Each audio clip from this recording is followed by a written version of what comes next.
यानंतर व्यापारी महासंघाचे अध्यक्ष माननीय प्रदीपदादा देशमुख यांचं स्वागत देशपांडे सर यांनी करावं अशी मी त्यांना विनंती करतो।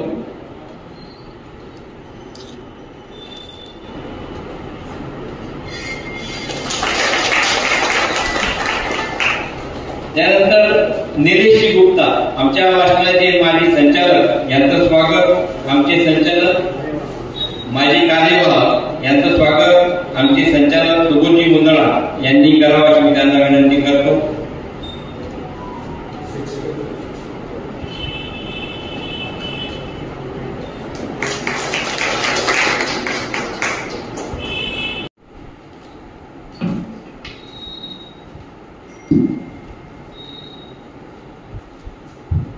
नमस्कार मंडळी, शेठ नागो वाचनालयातर्फे मी आपलं सर्वांचं स्वागत करतो।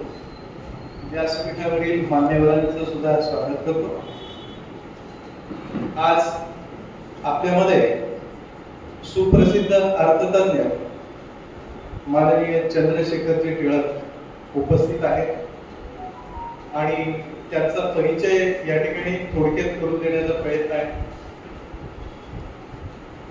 आजचा त्यांचा विषय केंद्रीय अर्थसंकल्प आणि त्यानंतरची गुंतवणूक हा आहे। आदरणीय चंद्रशेखरजी टिळक हे NSDL मुंबई आणि सेबी मुंबई अशा मान्यवर संस्थांमध्ये 32 वर्षांहूनही अधिक काळ उच्च पदस्थ अधिकारी म्हणून राहिलेले आहेत। त्यांनी आपल्या कामाचा ठसा त्या ठिकाणी उमटवलेला आहे। सेबीचे ते उपाध्यक्ष होते। त्याचप्रमाणे अतिशय आनंद वाटतो सांगताना आणि अभिमानी वाटतो आहे की त्यांना देशाच्या आर्थिक विषयावरील चर्चेसाठी आपल्या देशाच्या माजी 3 पंतप्रधानांनी आमंत्रित केलं होतं। त्यामध्ये आपले माजी पंतप्रधान माननीय अटल बिहारी वाजपेयी, आदरणीय पंतप्रधान नरसिंह राव आणि माजी पंतप्रधान आणि अर्थतज्ञ मनमोहन सिंग यांनी विशेष आमंत्रण देऊन त्यांना बोलावलेलं होतं चर्चेसाठी आणि त्यांच्याबरोबर देशाच्या अर्थव्यवस्थेसंबंधामध्ये प्रदीर्घ अशा प्रकारची वैयक्तिक चर्चा त्यांनी केलेली आहे। यानंतर आणखीन एक विशेष सांगायचं आहे ते म्हणजे असं की माजी अर्थतज्ञ नानी पालखीवाला प्रत्येक वेळेला केंद्रीय अर्थसंकल्प सादर झाला की त्यावरती त्यांचं विश्लेषण असायचं, परंतु त्यांचा हा अर्थसंकल्पावर विश्लेषण करण्याचा जो विक्रम नानी पालखीवालांच्या नावावरती होता तो विक्रम पार करणारे किंवा तो विक्रम मोडणारे दुसऱ्या शब्दामध्ये आजचे वाक्य आपल्या व्याख्यानातून जनसामान्यांना अर्थशास्त्र आणि अर्थसंकल्प सोप्या भाषेत ते समजावतात, हे त्याचं वैशिष्ट्य आहे। मला सांगताना विशेष आनंद होतो की त्याची आजपर्यंत एकूण 33 पुस्तकं प्रकाशित झालेली आहेत। त्याची नावं मी आपल्याला सांगतो, आपल्याला व्याख्यान संपल्यानंतर ती बघता पण येतील तर त्याची गुंतवणूक विषयक पुस्तकं आहेत. गुंतवणूक पंचायतन, राजहंस प्रकाशन. सध्या या पुस्तकाची 15वी आवृत्ती सुरू आहे. दुसरं पुस्तक आहे मार्केट मेकर्स, राजहंस प्रकाशनाचं सध्या 3री आवृत्ती सुरू आहे. या पुस्तकाला महाराष्ट्र साहित्य परिषदेचा पुरस्कार मिळालेला आहे. तिसरं पुस्तक आहे शेअर ललित, मोरया प्रकाशन, सध्या 2री आवृत्ती त्याची सुरू आहे. चौथं पुस्तक आहे गुंतवणूक गजानन, मोरया प्रकाशनाचं. गजानन महाराजांची पोथी आणि गुंतवणूक यांची सांगड घालण्याचा अनोखा प्रयत्न त्यामध्ये त्यांनी केला. त्यानंतर 5वं पुस्तक आहे गुंतवणूक गुरु. 6वं पुस्तक आहे गुंतवणूक तुमचीही आणि माझी. यानंतर आर्थिक विषयावरती त्यांचे पुस्तक आहेत भारतीय अर्थकारण, अर्थानुभूती, मोदी अर्थकारण, नीती आणि रणनीती, अर्थसंकल्प, अर्थानुभव, भारतीय अर्थसंकल्प. त्याचं 13वं पुस्तक या आर्थिक विषयावरती आहे, ते म्हणजे बजेटरी मेजर्स. त्यानंतर त्यांचे ललित लेख संग्रह देखील प्रकाशित झाले. त्यामध्ये ललित गजानन, शब्द शेकरी, मला भावलेली गुलजार, काश्मीर, प्रवासवर्ण केल्याने देशाटन. त्यानंतर त्यांचे कथासंग्रह देखील प्रकाशित झालेले आहेत. स्नेहज्योत, मनापासून, भावमग्न, तरतम, अर्थस्वर, जन्मसुला, मल्हार मनाचा, मनातलं मनातच. काव्यसंग्रह देखील त्यांचे प्रकाशित झालेले आहेत.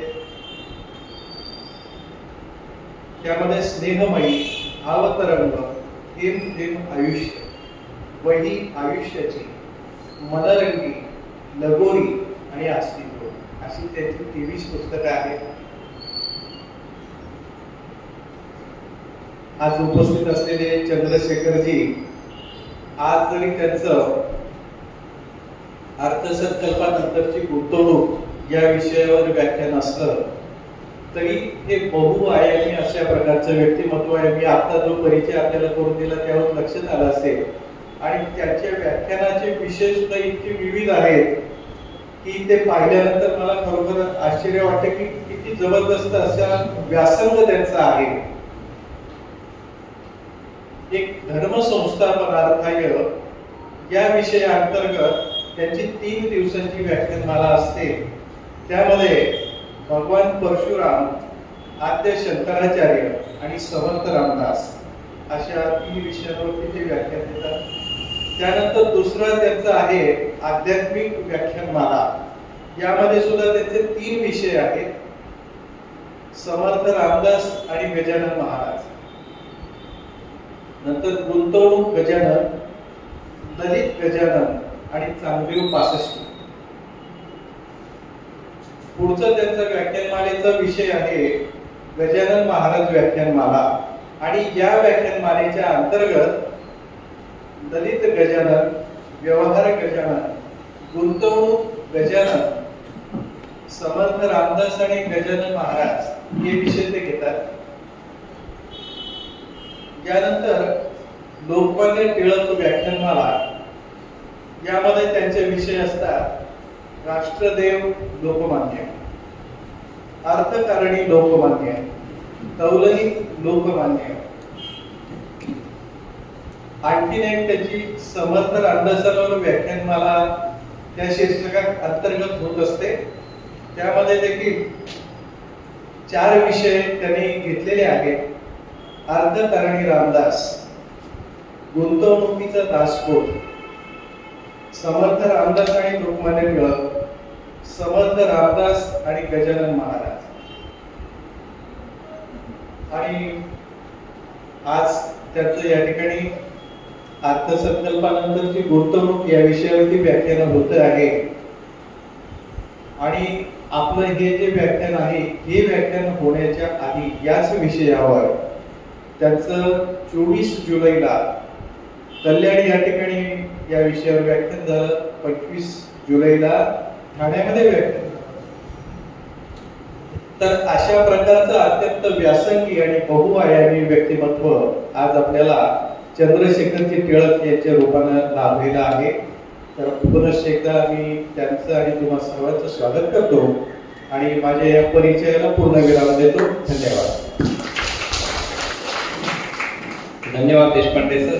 आपल्या लक्षात आलं असेलच की सरांनी जो परिचय करून दिला त्याच्यावरून किती मोठी किती महान व्यक्ती आपल्यामध्ये या ठिकाणी उपस्थित आहेत. आपण एकदा टाळ्यांच्या गजरामध्ये त्यांचं चर्चा करूया. आमच्या वाचनालयाचे संचालक श्री विश्वासजी देशपांडे हे त्यांनी स्वतः लिहिलेलं एक पुस्तक सरांना भेट म्हणून देऊ इच्छितात. मी टिळक साहेबांना विनंती करतो की ते पुस्तक त्यांनी कृपया स्वीकार करा.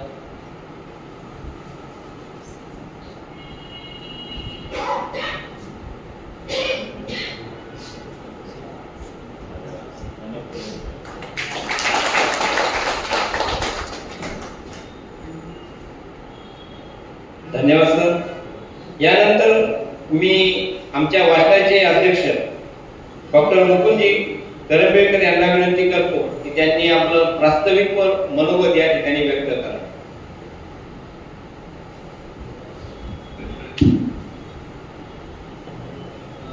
व्यासपीठावरचे सर्व म्हणजे अर्थातच चंद्रशेखरजी टिळक जरी माझे मित्र असले तरी त्यांचा एक म्हणजे मोठा परिचय आता करून दिलेला आहे.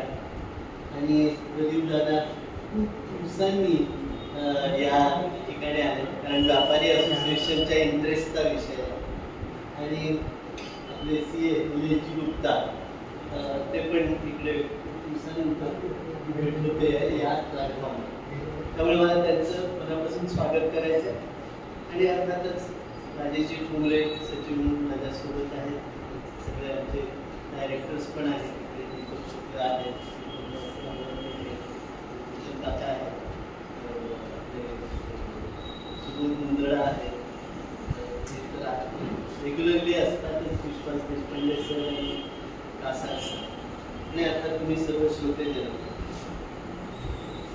आजच्या ह्याच्यात मला पक्क माहिती आहे की प्रास्ताविक लांबायचं नाहीये, थोडक्यात उरकायचंय कारण सगळेजण उत्सुक आहेत आमच्या टिळक सरांना ऐकायला.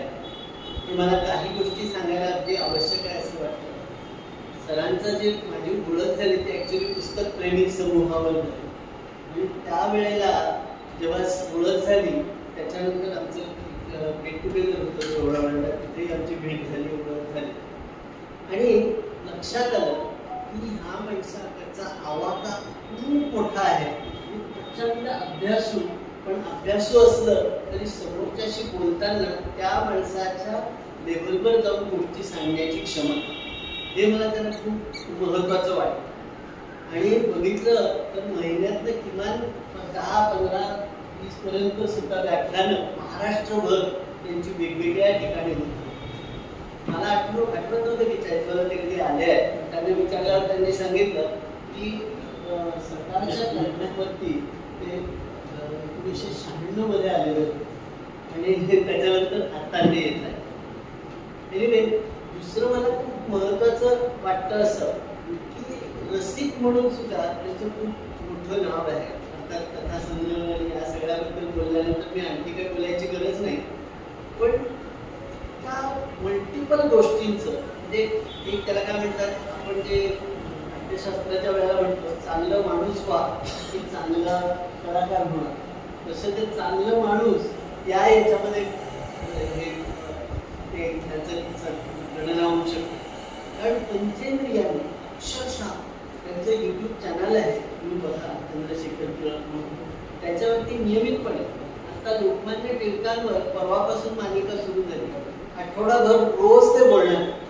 आज त्यांनी लोकमान्य टिळक आणि रामदास स्वामी यांची तुलना केली. म्हणजे इतकं बारकाईनं निरीक्षण प्रत्येक गोष्टीचं असतं आणि त्या निरीक्षणातून आलेली इन्फरन्सेस जे आहेत ते अक्षरशः तुम्हाला आश्चर्यचकित करून सोडतात. अरे आपल्याला हे मनात नाही आलं. तर आठवडाभर 7 दिवस टिळकांचं व्यक्तिमत्व ते वेगळ्या तऱ्हेने उलगडणार. आणि सगळ्यात पहिल्यांदा अर्थातच त्यांनी टिळकांचं अर्थकारण या विषयावर बोलायला सुरुवात केली होती. पहिला जो व्हिडिओ होता तो त्याच संबंधित. दुसरं मला एक महत्वाचं हे वाटतं की आज आम्ही आता केकी बुसला जाऊन आलो. दुपारी 12 पासून सोबत आहोत, वेगवेगळ्या ठिकाणी जातो आहोत आणि त्या केकी बुसचं सगळं हे बघितल्यानंतर त्यांनी इतकं छान तऱ्हेनं त्या सगळ्याचं त्याला काय म्हणायचं एक विश्लेषण केलं. आणि त्यांना ते म्हणजे कमलाकर सामंत तुम्हाला माहिती ते म्हणत होते नाही मला फार थोडा वेळ मिळाला तरी खेळायला मला थोडा उशीर झाला त्या सगळ्या कारणामुळे, पण स्टील ते म्हणाले अजून थोडा वेळ. तर त्यांनी आता प्रॉमिस केलंय की पुढच्या वेळेला 40गावला येईल, सकाळपासून येईल आणि दिवसभर मला बघायला आवडेल. आणि आमचे आणखी काही मित्र 4-5 जणांचे या क्षेत्रामधले हे आहेत, क्षेत्रामध्ये माहीर आहेत, ते पण सोबत येऊया असं सगळं ठरलं. तर हा जो काही म्हणजे त्याला काय म्हणतात दिलखुलासपणा आहे, जगणं जे आहे कसं रसरशीत असलं पाहिजे याचं ते उत्तम उदाहरण आहे. आणि त्यामुळे मला असं वाटलं की आपल्याला त्यांना निश्चित बोलवलंच पाहिजे. आणि अर्थसंकल्प हा सगळ्यांच्या जिव्हाळ्याचा विषय आहे, गुंतवणूक तर आहेच आहे. आणि त्यामुळे अपेक्षित होतं पण समोर काय काय अडचणी उभ्या राहिलेल्या असतील, पण आज आलेले दर्दी माणसं त्यांचं मी स्वागत करतो. आणि मला वाटतं वाचकवीर आपण आता वाचकवीर जो आहे त्रैमासिक हे करतो, 3 महिन्यातनं एकदा असं आपण वाचकवीर देतोय. आणि आपण असं करतो की 3 महिन्यामध्ये थोडी जास्त पुस्तकं वाचली अशी 5 जणांची नावं काढतो आणि त्यांना सांगतो की तुम्ही आपली जे कुठलं पुस्तक तुम्हाला आवडलं त्याच्याबद्दल एक 10-15 ओळीमध्ये हे लिहून पाठवा. आणि जो सगळ्यात जास्त छान लिहितो त्याला त्या 3 महिन्याचा वाचकवीर सन्मान आम्ही देतो. तर अशा तऱ्हेनं लोकांची वाचन संस्कृती अधिक वाढावी याच्यासाठी वेगवेगळ्या गोष्टी केल्या जातात. ही एक गोष्ट आहे.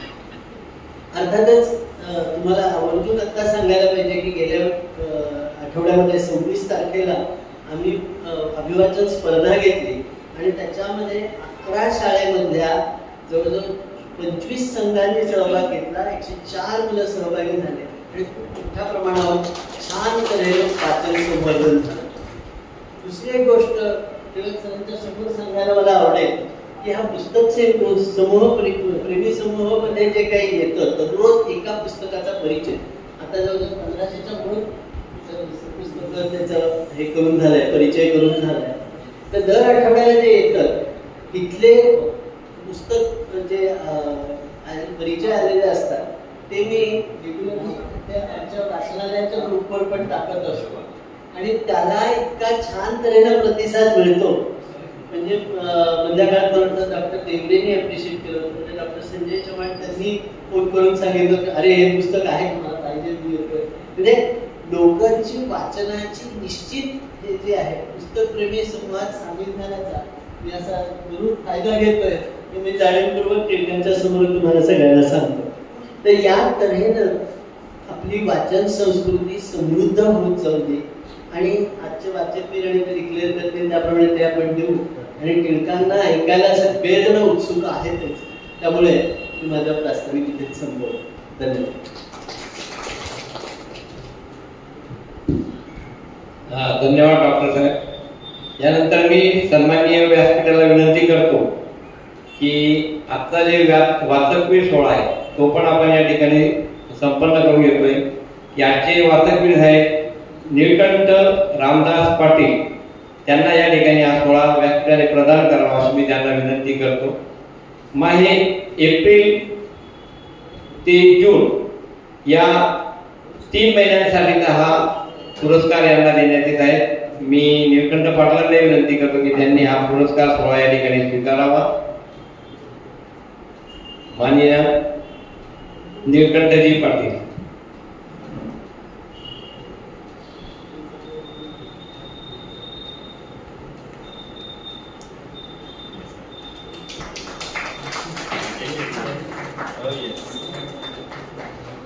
आपल्या सर्वांच्या वतीने मी वाचकवीर निळकंठजी पाटील यांचं या ठिकाणी शब्दसुमनांनी सहर्ष स्वागत करतो, त्यांचं अभिनंदन करतो आणि लवकर आपण वाचकवीर हा आपल्यापैकी सुद्धा कोणी मिळावा अशी मी अपेक्षा व्यक्त करतो. आणि यानंतर आपण ज्यांची सर्वजण अतिशय उत्सुकतेने वाट बघत आहोत असे माननीय श्री चंद्रशेखरजी टिळक यांना विनंती करतो की त्यांनी आपल्या व्याख्यानाला या ठिकाणी सुरुवात करावी.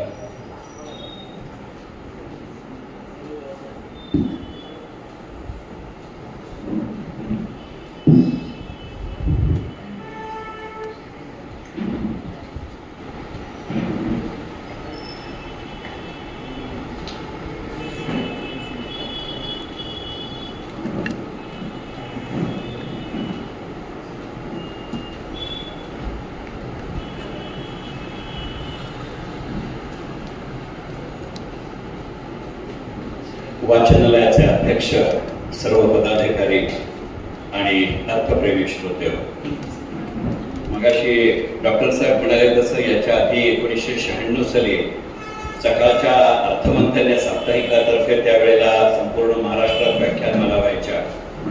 त्यावेळेला लागोपाठ 240 गावामध्ये बोलण्याची संधी मला मिळाली होती. एका वेळेला वसंतराव पटवर्धन माझे सहकारी वक्ते होते आणि दुसऱ्या वेळेला डॉक्टर यशवंत रारावेकर माझे सहकारी वक्ते होते.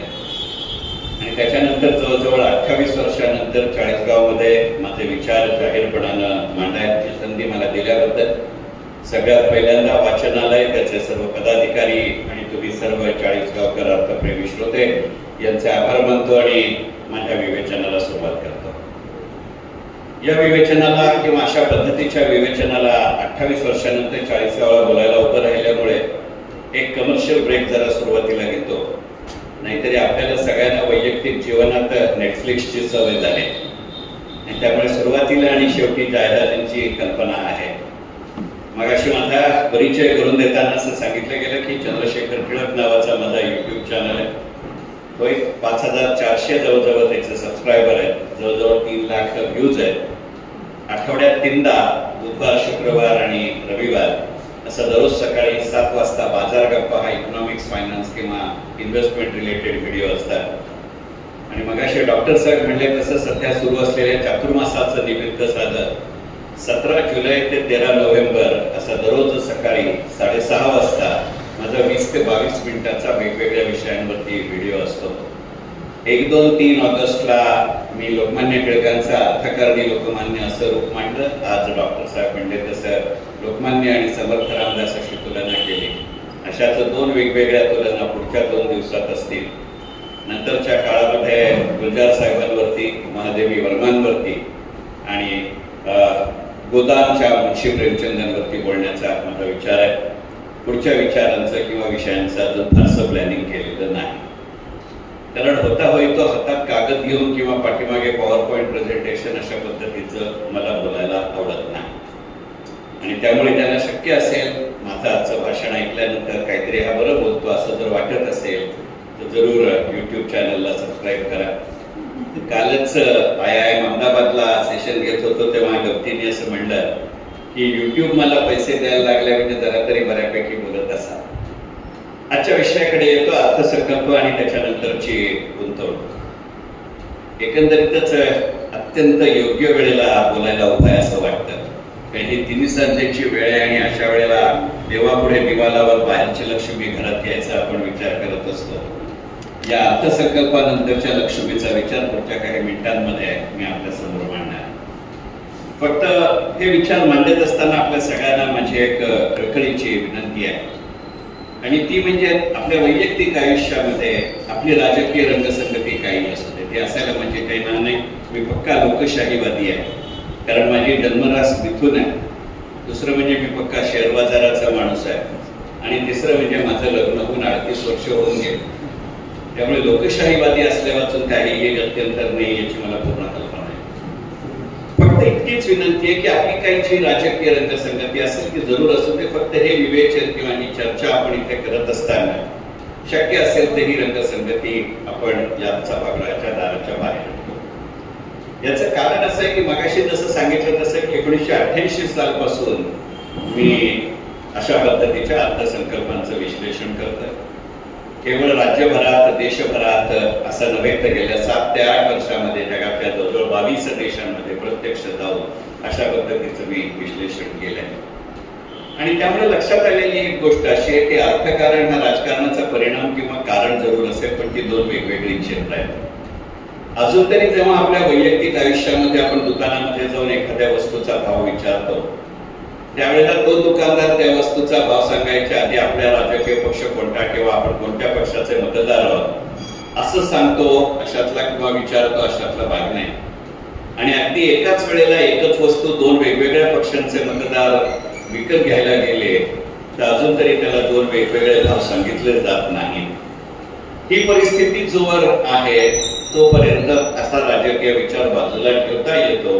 हे जे आपण तिथे कृतीने सिद्ध करतो ते इथं करतो. कारण एक गोष्ट असं लक्षात येईल की अर्थसंकल्प याचा अस्तित्व काल किंवा शेल्फ लाईफ हा फक्त 11 किंवा 12 महिन्यांचा. त्यातही आता जो 23 जुलै 2024 ला अर्थसंकल्प सादर झाला त्याच्यामध्ये तो ज्या आर्थिक वर्षासाठी सुरू झालाय त्यातले 3 महिने आधीच संपून गेले. पुढच्या 4 ते 5 महिन्यामध्ये निदान 5 राज्यांच्या विधानसभांच्या निवडणुका आहेत, म्हणजे त्यावेळेला आचारसंहिता लागेल आणि 1 फेब्रुवारीला पुढच्या वर्षाचा अर्थसंकल्प येईल. त्यामुळे दिसायला जरी तो 12 महिन्यांचा अर्थसंकल्प दिसला तरी प्रत्यक्षात त्याच्या अंमलबजावणीला किंवा कार्यवाहीला डोक्यावरनं पाणी 4 ते 5 महिने मिळणार आहे. कारण एकदा आचारसंहिता सुरू झाला की तेल, सोनं, कोळसा, पॉवर अशा कोणत्याही गोष्टीतला महत्वाचा निर्णय घेतला जाईल अशी सुतरामही शक्यता नाही. याचा अर्थ हा अर्थसंकल्प फार मोठ्या प्रमाणावरती टाकाऊ आहे असा जरा सुद्धा नाही. म्हणजे ज्यांनी मला त्या दिवशी एबीपी माझ्यावरती किंवा CNBC वरती पाहिलंय तर तुमच्या लक्षात असेल माझी पहिलीच रिॲक्शन अशी होती की पूर्ण बहुमताने निवडून आलेल्या सरकारचा हंगामी अर्थसंकल्प असावा अशा पद्धतीचा हा 5-6 महिन्यांसाठीचा अर्थसंकल्प आहे. पण याचा अर्थ यातनं काही फार मोठे संकेत मिळत नाहीत असं मात्र जरा सुद्धा नाही.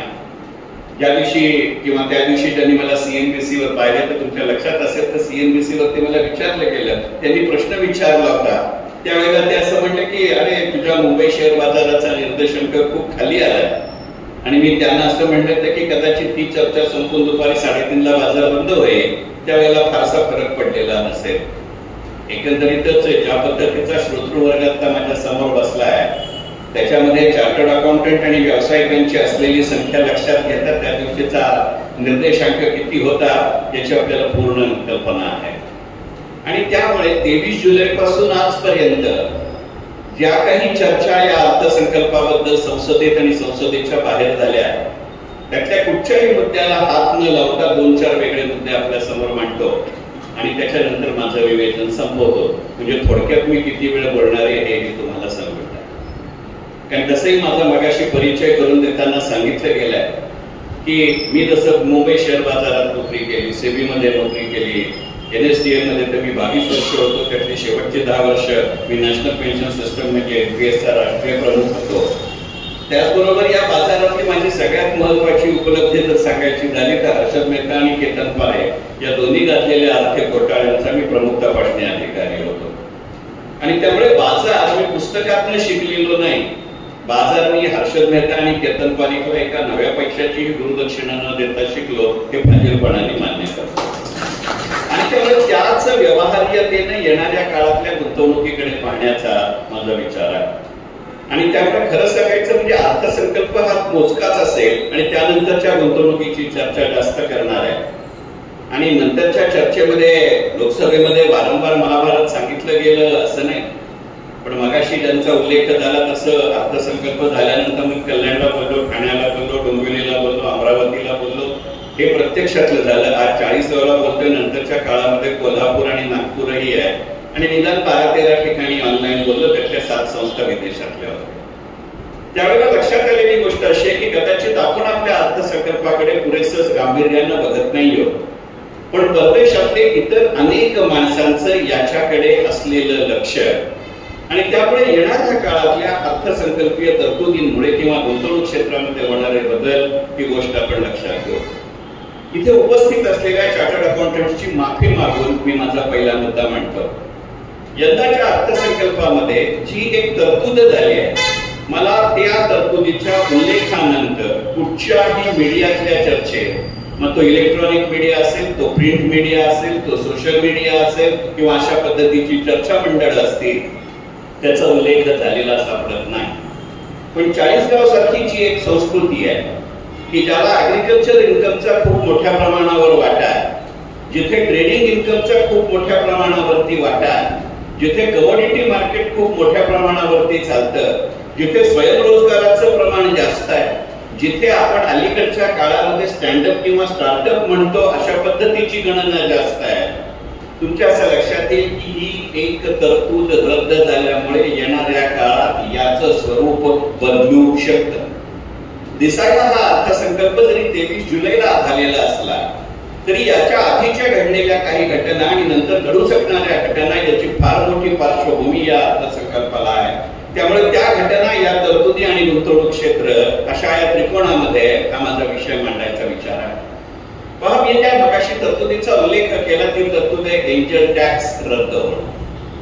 जे नव्यानं चार्टर्ड अकाउंटंट म्हणून स्वतःचा बिझनेस सुरू करतात त्यांच्या दृष्टीने ही अत्यंत महत्वाची घोषणा आहे, हे लक्षात घ्या. मी त्याच्यानंतर ज्याच्या पॅनलवर होतो आणि जिथे जिथे माझ्या बरोबर प्रॅक्टिसिंग चार्टर्ड अकाउंटंट होते त्या सगळ्यांना मी सांगत होतो की तुमच्या मगाशी लक्षात आलं असेल की इतकं देशपांडे सर माझ्याविषयी कौतुकाने बोलले, बरं वाटतं, कारण रिटायर झाल्यापासून घरी आहे, त्यामुळे माझ्या बायकोच्या कंकरंट, कन्सिस्टंट आणि कंटिन्युअस ऑडिटच्या खाती मी आहे. आणि चार्टर्ड अकाउंटंट माणसं मान्य करतील की कोणताही ऑडिटर तुमची स्तुती करण्यासाठी नसतो, रिटायर नवरा तर जरा सुद्धा नसतो. आणि त्यामुळे जेव्हा तुम्ही माझं कौतुक केलं तेव्हा बरं वाटलं, पण हे चार्टर्ड अकाउंटंट म्हणजे एंजल टॅक्सचा आमचा विषय नाही. आज जो बाजार फार मोठ्या प्रमाणावरती वरखाली होतोय त्याच्या कारण बँकिंग फायनान्सेस मध्ये फार मोठ्या प्रमाणावरती बदल या टॅक्सच्या रद्द होण्यातनं होतील, हे लक्षात घेऊ. विशेषतः जे नव्यानं कोणत्याही स्वरूपाचा बिझनेस असेल, पहिल्याच रांगेत 3-4 डॉक्टर बसले तिथपासून सुरुवात करू. एखाद्याला डॉक्टर होणं परवडतं, पण डॉक्टर झाल्यानंतर स्वतःचं हॉस्पिटल सुरू करून ते सुरू ठेवणं हे परवडत नाही. कारण तो म्हणतो, अरे जे मी शिकलोय त्याच्यापेक्षा काहीतरी भलतंच लागतं ते हॉस्पिटल सुरू करायला आणि सुरू ठेवायला. पण तो सुरुवातीच्या काळामध्ये बिचारा आपल्या प्रॅक्टिसकडे लक्ष देईल, आपल्या पेशंटकडे लक्ष देईल का हा कायदा कसं सांगतो, तो कायदा कसं सांगतो, बरं कायदा दररोज बदलतो, जो दुर्दैवाने पाळतो त्याच्या पाठीमागेच तो जास्त लागतो. त्यामुळे या प्रक्रियेमध्ये 2-3 वर्ष हॉस्पिटल चालवल्यानंतर तो डॉक्टर किती राहतो आणि ब्युरोक्रॅट किती बनतो हे मला कळलेलं नाही. माफ करा, पण ही वस्तुस्थिती हे केवळ डॉक्टर्स मध्ये होत आहे, हे केवळ टेक्नोक्रॅट्स मध्ये होत आहे, हे केवळ सॉफ्टवेअर इंजिनियर मध्ये होत आहे, अशातला भाग नाही. आणि म्हणून आत्ताचा एंजल टॅक्स रद्द झालाय.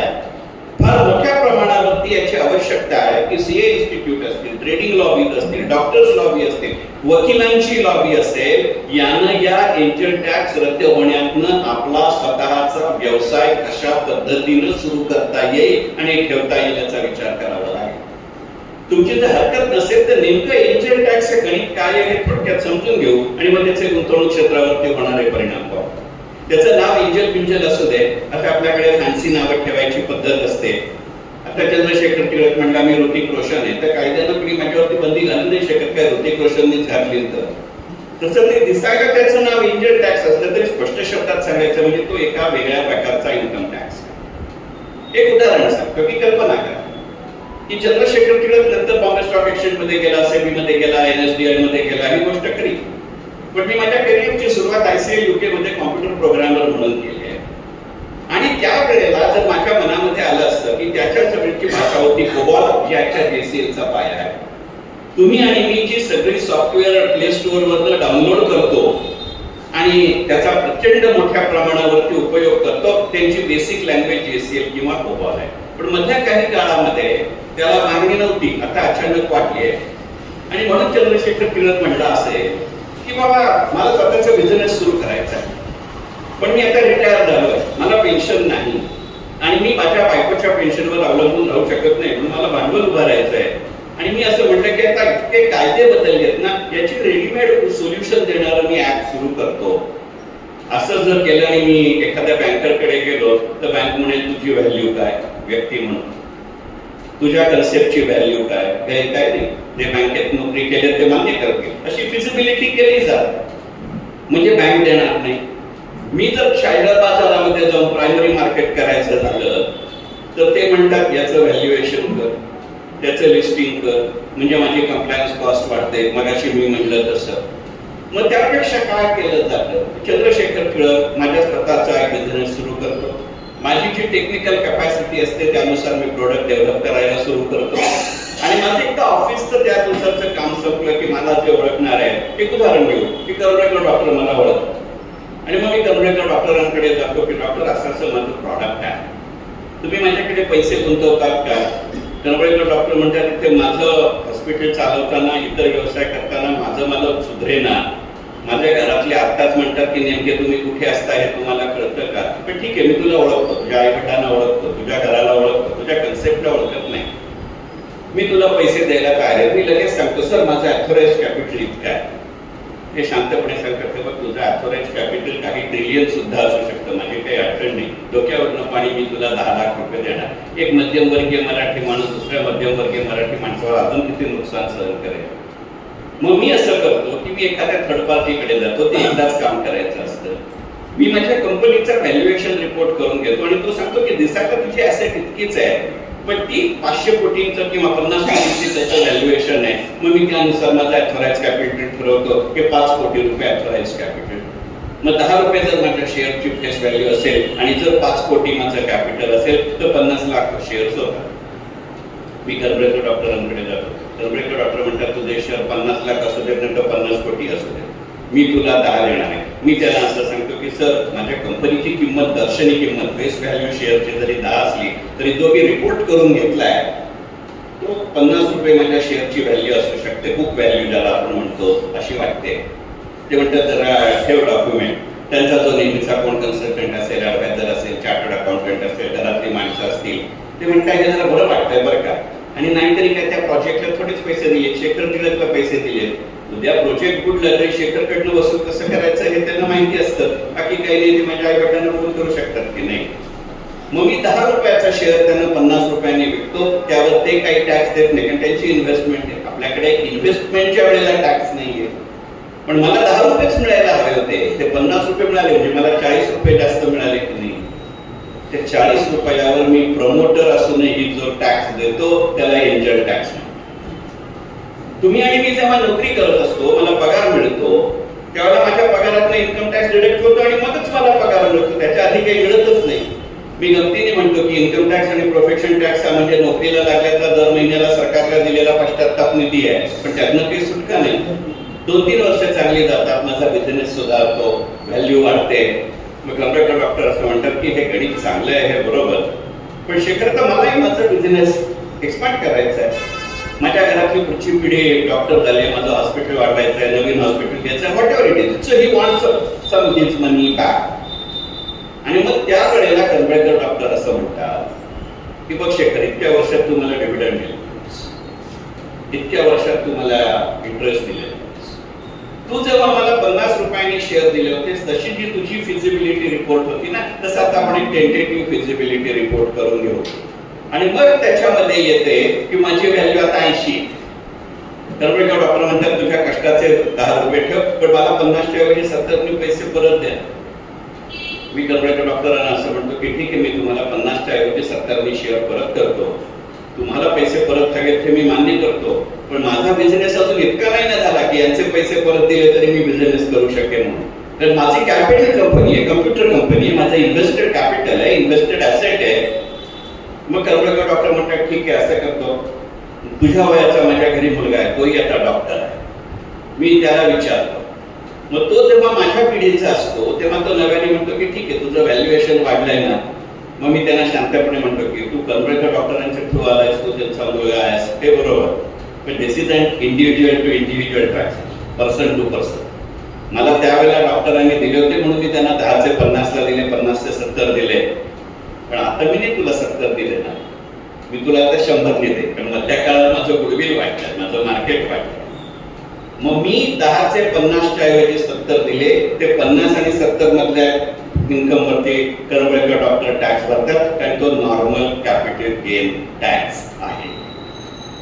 पण ज्या वेळेला आता मी कर्मरेकर डॉक्टरांच्या चिरंजीवांना किंवा त्यांनी आणलेल्या माणसाला माझे शेअर 100 रुपयाने देतो, तेव्हा मी 10 रुपये फेस व्हॅल्यू आहे.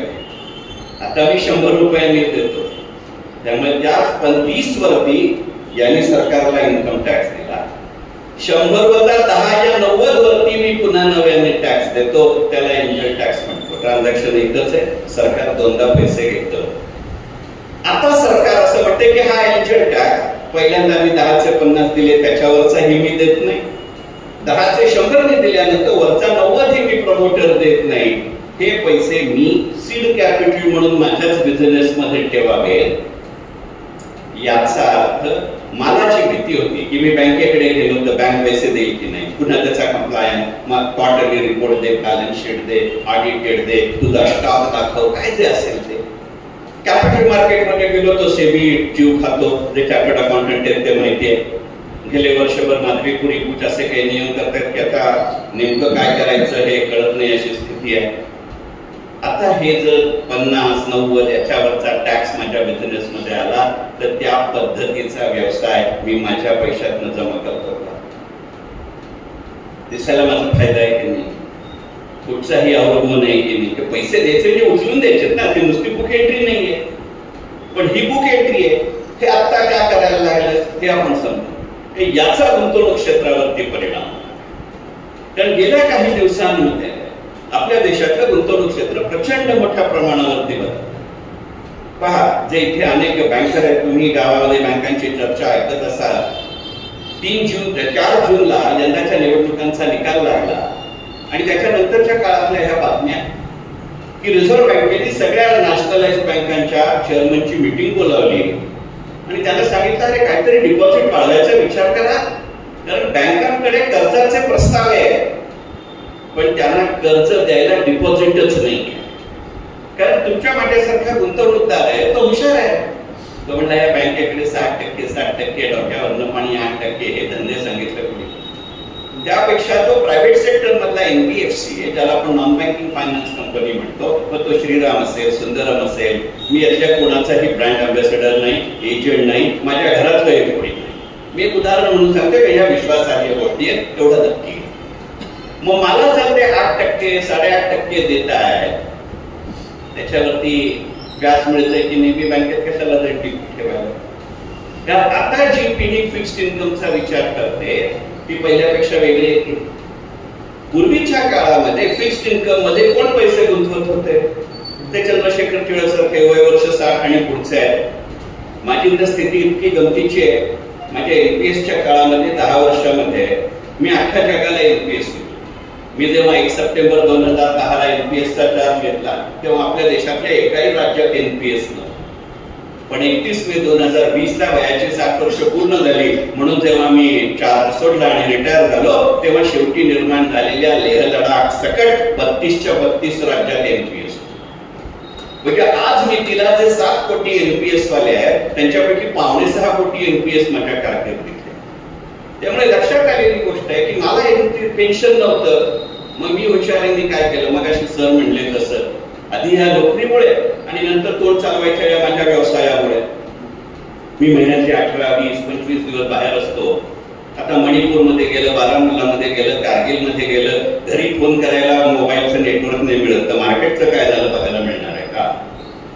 मग मी वेगवेगळी पेन्शन प्रॉडक्ट्स घेऊन ठेवतो आणि त्याचं पेन्शन मिळतं. मी आता फिक्स्ड इन्कम मध्ये जातो, तिथनं पेन्शन मिळतं. त्यामुळे ही पिढी बँकेत एकटीला जात नाही, पण ही पिढी या प्रायव्हेट सेक्टर्स मध्ये जाते. ती 24 तास ऑनलाईन सेवा मिळते, मला ते काम होतं. आणि त्याच्यापेक्षा करोना नंतर एक वेगळंच गणित झालं. मग असे जो उल्लेख झाला की मनमोहन सिंगांनी भेटायला बोलावलं, नरसिंहरावांनी भेटायला बोलावलं, अटलजींनी बोलावलं, त्याला करोनाची पार्श्वभूमी नव्हती. परंतु माझ्या अशा पद्धतीच्या आर्थिक भाषणांची अशा पद्धती मग अशी संख्या सांगितली की आजपर्यंत निव्वळ आर्थिक विषयांवर जवळजवळ 3,800 व्याख्यानं केली, सगळे विषय म्हणून 4,900 केली आणि ह्याच्यावरती विपुल लेखन केलं. आणि नंतरच्या काळामध्ये असं लक्षात यायला लागलं की करोना नंतर ही सगळी गणित बदलतात. कारण आताची जी गुंतवणुकीचा वर्ग आहे तो इन्कम सापेक्ष आहे, वयनिरपेक्ष आहे. बघा तुमच्या लक्षात येते का मी काम इन्कम आधी करोना लागायच्या आधी आपण सगळे आपली आपली जी काय ऑफिस असतील, दुकानं असतील, हॉस्पिटल्स असतील, जे काय असेल ते तिथे जात होतो. आता आता मी NSDL मध्ये virtually I was next to the MD, पण एकदा मी प्रॉक्सिमिटी कार माझ्या ऑफिसच्या दाराला लावलं आणि आत गेलो की माझ्या पर्सनल मोबाईल वरती ही बाजाराशी रिलेटेड कुठचीही साईट मला ऍक्सेस करता यायची नाही. IT security use to provide. आता वर्क फ्रॉम होम आहे.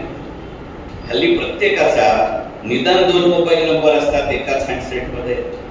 एका मोबाईल नंबरवरून मी ऑफिसला कनेक्ट होतो, दुसऱ्या मोबाईल नंबरवरून मी मार्केटला कनेक्ट होतो. कारण आता मी घरनं काम करत असल्यामुळे मी लोकल नेटवर्क वापरू शकतो. आमच्या सगळ्यांच्या पगाराच्या उत्पन्न मिळायच्या तारखा पुढे गेलेल्या आहेत, पण माझा EMI नाही ना पुढे गेला. मग तो कारचा असेल, स्कूटरचा असेल, घराचा असेल, आणखीन कसला असेल. त्यामुळे जी पिढी पूर्वी फिक्स्ड इन्कम फक्त माझ्यासारखे म्हातारे बघत होते, आता ही संपूर्ण नवीन पिढी केवळ भांडवल वृद्धी, कॅपिटल अप्रिसिएशन किंवा डिव्हिडंड करता शेअर बाजारात येत नाही, रेग्युलर सोर्स ऑफ इन्कम म्हणून येते. मग तो पैसा बँकेत जात नाही. आणि ही अडचण दूर करायची तर त्या व्हेंचर कॅपिटलला काहीतरी मिळालं पाहिजे, म्हणून तो एंजल टॅक्स करतो. मग आता याचा फिक्स्ड इन्कम सिक्युरिटीवर किती परिणाम? उद्या जर एखादा म्युच्युअल फंड असं म्हणाला की येणाऱ्या काळामध्ये मी फक्त startup sector specific mutual fund काढेन, is it not going to be a good? जे प्रॅक्टिसिंग चार्टर्ड अकाउंटंट आहे, विचार करा, स्टार्टअप वाला काय आपला भूगोल सोडून लांब नाही जाईल. 40 गावामध्ये बसलेला माणूस दिल्लीतला चार्टर्ड अकाउंटंट नाही ना नेमणार आहे, तो इथलाच नेमेल की नाही. मग एंजल टॅक्स बेनिफिटची अशी फिजिबिलिटी रिपोर्ट करून येणाऱ्या काळामध्ये ते कॅपिटल त्या बॉन्ड्सच्या रूपामध्ये इलिजिबल सिक्युरिटी म्हणून जर त्या म्युच्युअल फंडला विकता आले तर इन्व्हेस्टरला फिक्स्ड इन्कम मिळेल, या माणसाला प्रॉफिट मिळेल, याचं स्वतःचं जे कॉन्ट्रीब्युशन आहे ते जे पूर्वी टॅक्स मध्ये जात होतं ते गणित येतील. मी हवेमध्ये नाही बोलत. 23 जुलैला अर्थसंकल्प सादर झाला. 27 जुलैला इन्व्हेस्को म्युच्युअल फंडनी small scale industry specific mutual fund आणला. आता याला योगायोग म्हणायचा असेल तर आपण सगळे मराठी मालिकांचे लेखक होतो. माझा त्यांच्यावर राग नाही, पण बघा हे अर्थमंत्री येऊन सांगणार नाही, हे आपण स्वीकारलं पाहिजे की नाही. त्यांचं काम नाही ना तुमची इन्व्हेस्टमेंट करून देणे, त्यांना कसा इन्कम मिळवायचा ते त्यांचं त्यांनी ठरवलंय, आपण कसं करायचा हा प्रश्न. या संपूर्ण चर्चेमध्ये लोकसभेमध्ये महाभारत, चक्रव्यूह, युद्ध, शकुनी वगैरे सगळे शब्द वापरले गेले म्हणून नेहमी म्हणत आहे. पण तुमच्या जर लक्षात असेल तर त्या दिवशी रात्री मी दूरदर्शनवर होतो तेव्हा मी म्हणलो की हा अर्थसंकल्प ऐकत असताना मला राहून महाभारतातल्या एका प्रसंगाची आठवण येते. त्या प्रसंगामध्ये पितामह भीष्म आणि महर्षी व्यास एकमेकांशी चर्चा करत असतात आणि पितामह भीष्म महर्षी व्यासांना असं म्हणतात की अनेकदा आपले संकल्प चुकतात आणि मग त्यामुळे पुढचा आराखडा चुकतो. असं का होतं? कल्पना करा, पितामह भीष्मांसारखा मनुष्य महर्षी वेदव्यासांना विचारतोय आणि महर्षी त्याच्यावरती म्हणतात सत्याचे आराखे चुकले किंवा चुकतात म्हणून संकल्प चुकतात आणि संकल्प चुकला की कृतीचा आराखडा चुकतोच. आणि त्याच्यावरती पितामह भीष्म असं म्हणतात की हे बघा, तुम्ही मुनी आहात, मी कुरुक्षेत्राचा कुरुवंशाचा रक्षक आहे, सेवक आहे, मालक नाही. त्यामुळे मला एवढाच आशीर्वाद द्या की माझे संकल्प चुकायला नको असतील तर मला कृतीची आज्ञा द्या आणि साफल्याचा आशीर्वाद द्या. या अर्थसंकल्प आपल्याला काय काय आज्ञा आणि आशीर्वाद देतो हे पुढच्या 30 मिनिटात म्हणतो. यंदाच्या अर्थसंकल्पामध्ये 3 गमतीच्या गोष्टी आणि त्याचा आताच्या बाजारावरती प्रचंड मोठ्या प्रमाणावरती परिणाम झालाय ही गोष्ट नक्की. जे प्रॅक्टिसिंग चार्टर्ड अकाउंटंट आहे ते माझ्या मताशी सहमत होते की यंदाच्या अर्थसंकल्पामध्ये 3 गोष्टी झाल्या त्या गमतीच्या, खरोखर गमतीच्या. एकाच वेळेला इंडेक्सेशन काढलं, लॉंग टर्म कॅपिटल गेनवरचा टॅक्स वाढवलाय आणि शॉर्ट टर्म कॅपिटल गेनवरचा टॅक्स वाढवलाय. म्हणजे नेमकं करायचं काय हे मला कळेना असं झालं. पण ही जी काही 35-40 वर्ष या बाजारामध्ये गुंतवणूक क्षेत्रामध्ये काढली तेव्हा त्यावरती मला वाटणारी गोष्ट अशी आहे की 2 ते 3 गोष्टी पुढच्या 2-3 आठवड्यात होतील. अर्थसंकल्प पूर्णपणे संमत व्हायच्या आत 101% हे जे इंडेक्सेशन काढून टाकलंय ते या ना त्या स्वरूपामध्ये नक्की परत येईल. या भाषणाचं, या विवेचनाचं रेकॉर्डिंग होतंय याची मला पूर्ण जाणीव आहे आणि तरीही अत्यंत जबाबदारीनं मी पुढचं वेतन करतो. ह्याचे काय तोटे फायदे असतात हे मला चांगलं माहिती आहे, पण तरी हे विधान का मी करतो इंडेक्सेशन मागे मला स्वतःला असं वाटतं की तुमच्या असं लक्षात येईल की इंडेक्सेशन काढून टाकलं अशी चर्चा किंवा विधान अर्थसंकल्पीय भाषणात आहे, पण त्याचा कुठचाही इन्सिडन्स याचा टॅक्सवरती काय परिणाम होतो याचा कुठचाही उल्लेख फायनान्स बिल मध्ये नाही. जे प्रॅक्टिसिंग चार्टर्ड अकाउंटंट आहेत त्यांनी अद्याप फायनान्स बिल नक्की पाहिलं. त्यामुळे याचे दोन पर्पज किंवा उद्देश असू शकतात. एक सैद्धांतिक आहे आणि एक व्यवहारिक आहे असा माझा अंदाज. सैद्धांतिक म्हणजे तुमच्या असं लक्षात येईल की सोनं, घर आणि शेअर बाजार हे तीन इन्व्हेस्टमेंटला टॅक्सेशनच्या दृष्टिकोनातनं एका पातळीवर जरी नाही आले तरी एका दिशेनं नेण्याचा प्रयत्न आहे का याचा विचार करू. माझं उत्तर हो असं. आणि दुसरं असं आहे की मी मगाशी म्हटलं तसं 23 जुलैला अर्थसंकल्प यायचा आहे, अजून संमत व्हायचा, त्याला ऑगस्ट रोजी आठवतं. दुसरं, यंत्रच्या काळामध्ये 5 राज्यांच्या महत्वाच्या विधानसभांच्या निवडणुका आहेत. मगाशी मी आणि डॉक्टर एका ठिकाणी गेलो होतो तेव्हा तुमचे एक स्थानिक नेते भेटले. मी सहज त्यांना विचारलं की आपल्या महाराष्ट्रामध्ये फक्त विधानसभांच्या थोड्याच निवडणुका यायच्या, आपल्याकडे महापालिकाही कित्येक वर्ष सस्पेंडेड आहेत, ते यावे लागतील. आणि आपल्या महाराष्ट्रामध्ये तुमच्या असं लक्षात येईल की कित्येक वर्षानंतर आपल्याकडे रिडेव्हलपमेंट नावाची वस्तूला परवानगी दिली आहे. दनादन आमच्या डोंबिवली सारख्या, पुण्यासारख्या शहरामध्ये एकही गल्ली आता अशी शिल्लक राहिलेली नाही की जिथे निदान किमान एक बिल्डिंग तरी रिडेव्हलपमेंटला गेलेली नाही. आता बिल्डर, इंडेक्सेशन आणि निवडणुका यांचा काही संबंध आहे का बघा. किती वाईट बोलवाल माझ्याकडून. त्यामुळे हे जर मागे आलं तर मार्केटवरती परिणाम भेटले नाही. 2000% होईल एवढं. मग शॉर्ट टर्म कॅपिटल आणि लॉंग टर्मची गणित काय आहे त्याचं सरळ सरळ गणित हे न्यू टॅक्स सिस्टम जी सुरू झाली त्याच्याशी निगडीत आहे. त्यामुळे बघा जे स्पेशली प्रॅक्टिसिंग चार्टर्ड अकाउंटंट आहेत त्यांच्यासाठी विचार, जे सेल्फ एम्प्लॉयड आहेत त्यांनी याचा जरूर विचार, आणि जे माझ्यासारखे 65च्या वर्षाचे आहेत किंवा निदान 45-50 वर्षाच्या पुढचे आहेत आणि ते पगारदार आहेत त्यांनी याचा विचार. मला स्वतःला असं वाटतं की प्रॅक्टिसिंग चार्टर्ड अकाउंटंट समोर बसले ते मान्य करतील की गेल्या वर्षीचे रिटर्न भरायची तारीख 31 जुलैला संपून गेली आणि अक्षरशः अर्ध्या सेकंदाचं सुद्धा एक्सटेन्शन मिळालेलं नाही. पण न्यू टॅक्स सिस्टम यंदाच आली का? न्यू टॅक्स सिस्टम मध्ये फक्त आताच 31 जुलैला अर्ज भरल्या, रिटर्न भरल्या, पण हे पहिलं वर्ष होतं का? नव्हतं. पण या वर्षीची गमतीच्या घोषणा काय? अर्थसंकल्पात उल्लेख 58% जणांनी न्यू टॅक्स सिस्टम मध्ये पैसे भरले. 31 जुलैचा रात्री 12 वाजेस्तोवर ऑफिशियली, कारण तेव्हा माझा डेट स्टॅम्प येतो, ITR मी भरतो तेव्हा मला डेट स्टॅम्प आहे अॅक्नॉलेजमेंट. तो 31 जुलैला 11:59 रात्रीचे असे असले तरी मी 31 जुलैला भरलाय.